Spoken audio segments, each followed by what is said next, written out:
Greetings, Westerosi. I am Beiderbecke. Welcome to a spotlight on Ice and Fire, where we will explore some of the finer points of our favorite Game of Thrones show characters. Today's spotlight shines on foreshadowing and Bran's vision. There's only one thing you really need to know about Game of Thrones. That is foreshadowing.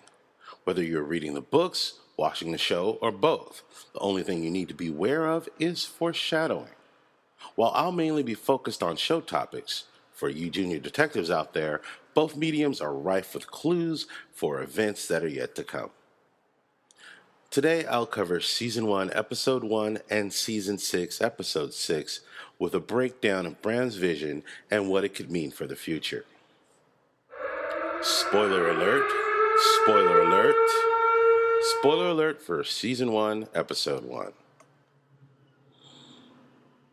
The first 10 minutes into Episode 1, this happens.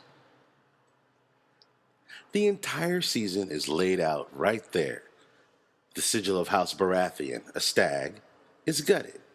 A direwolf, the sigil of House Stark, has its throat cut. But this imagery has further implications than just the fall of both houses. That is a mother direwolf. Its pups are taken away and scattered in all directions. This mirrors what happens to the Stark children. Robert Baratheon, King of the Seven Kingdoms, is killed by a boar while hunting. He was gutted, as boars are wont to do when cornered. His wife, Cersei Lannister, poisoned the wine he drank during the hunt. But what really brings this scene all to bear is what Theon says. Mountain lion? There are no mountain lions in these woods.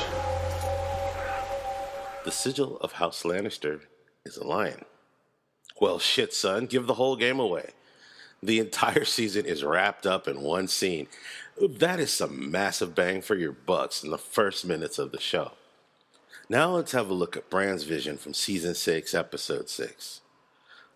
I'll play it at normal speed and then slow it down so we can get a good look at what's going on.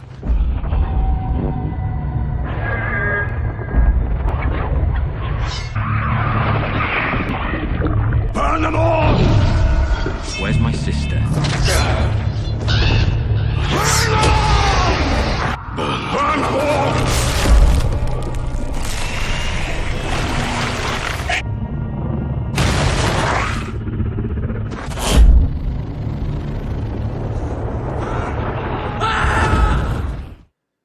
Okay, so first we see the chemists storing jars of wildfire in the tunnels beneath King's Landing. Back in Season 2, while preparing for the Battle of Blackwater Bay, Tyrion says there's miles of tunnels under King's Landing full of wildfire. What is unknown is if he used a lot of what was stored during the battle, or if he had the chemists brew him up a new batch. A dragon flying over King's Landing. And at first, you're not sure if that's Aegon and Balron the Black Dread, but since King's Landing didn't exist at the time of Aegon's conquering the Seven Kingdoms, it's a safe bet to assume that that dragon is Drogon. And this is King's Landing. Undeniably a vision of the future. Or is it? It cuts to flashes of the Mad King and the Night King with his ever-growing army. The juxtaposition of these two Mad Kings here is both one to destroy the living. Look out below, Bran's falling could be a symbol of the fall of House Stark.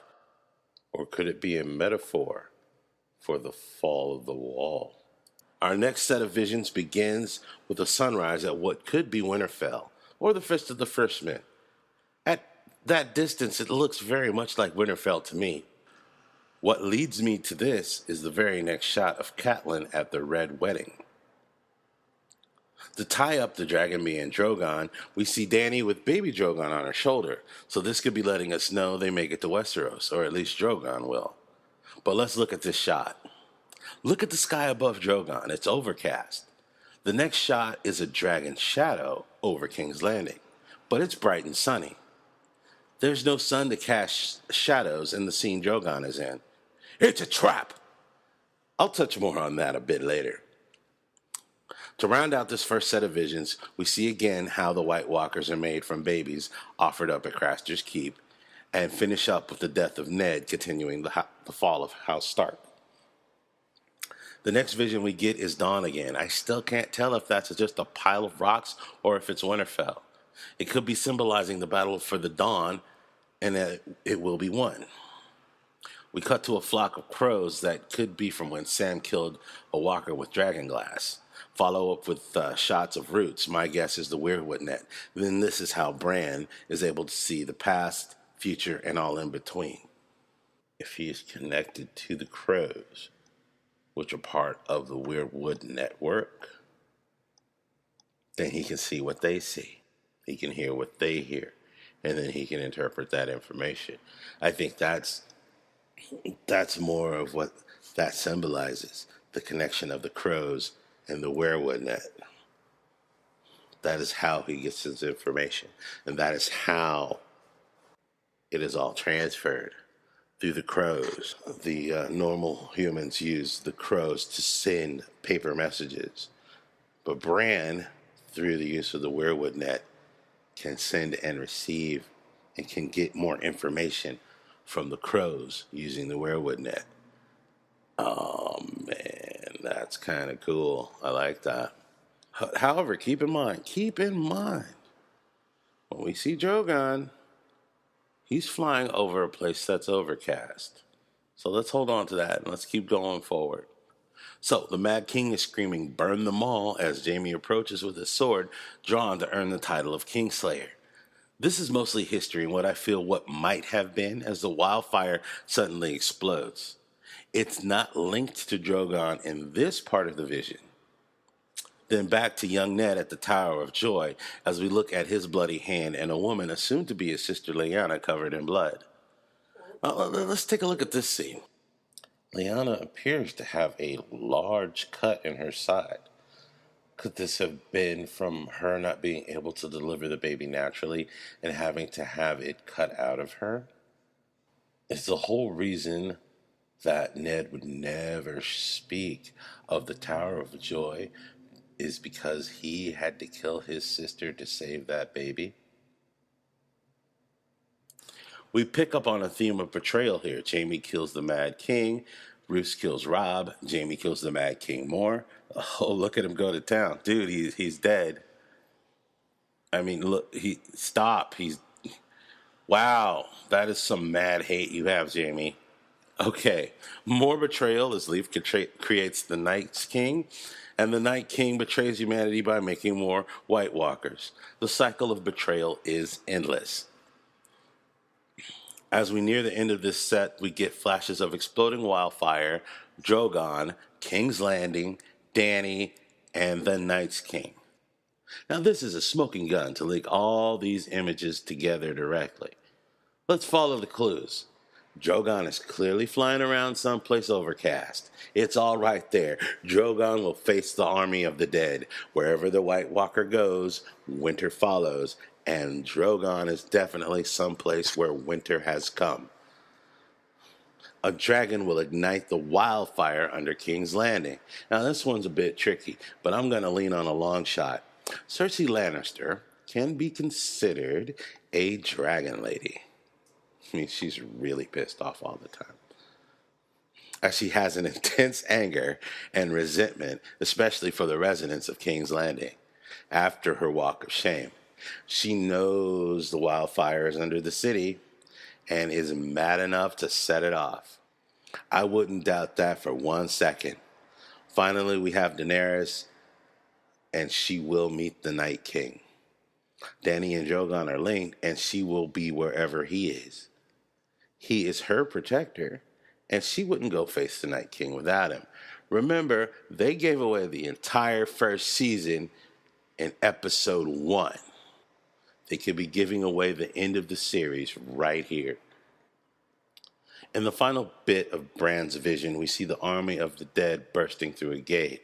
Now, this is clearly Hardhome, but this also could be a metaphor for them busting through the wall. And this shows how immense the Night King's army has grown.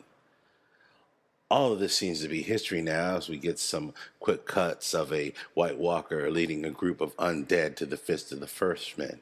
Such a gorgeous shot, though. That's beautiful. Look at that.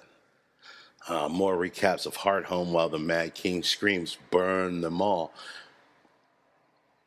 with another shot of the Fist of the Firstman. We all know where the army of the dead is hiding. Now, this part is obvious. It doesn't need much interpretation. As he's screaming, "Burn them all." Burn them all! Where's my... And with the links earlier of Drogon flying someplace that's overcast in the lands of always winter. The lands of always winter. It's always going to be wintry. And while that's going on, Cersei is like, fuck everyone, and about to set off the fucking wildfire. Come on, that's intense. That would be really good. And then we finally wrap up with Bran getting marked. So, what do you think of Daenerys facing off against the Night King and the army of the dead? What did you get out of the visions? Will Cersei be mad and crazy enough to set off that wildfire?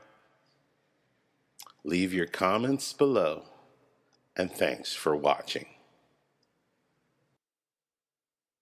What leads me to this is the very next shot of Catelyn at the Red Wedding.